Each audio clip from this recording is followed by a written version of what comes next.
We hear a lot about children at Christmas time and the ways people reach out to make the holiday special for them. But there's a group that focuses attention on the elderly and brightening their day.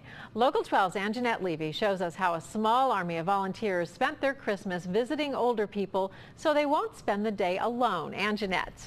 Well, Paula, while many people were opening gifts or getting ready for lunch, some very generous volunteers drove around the city visiting with people who might otherwise spend the day alone.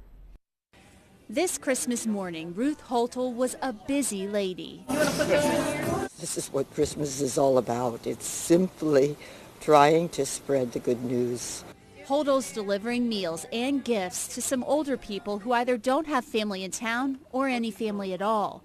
This is the 12th Christmas she's volunteered. There's so much of this glitter and jingle and all of this in our world today, and I think these people are really neglected.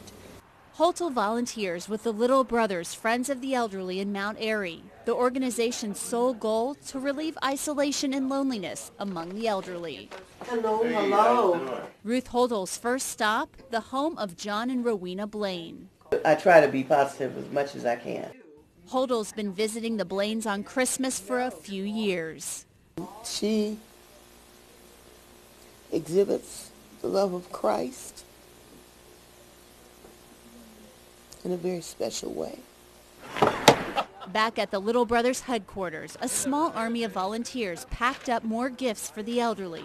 The deliveries make Christmas a little merrier for everyone.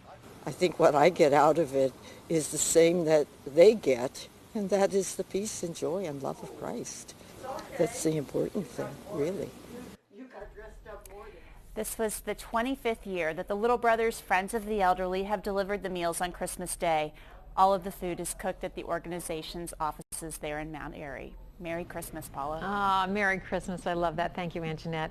125 volunteers delivered the meals and those gifts today.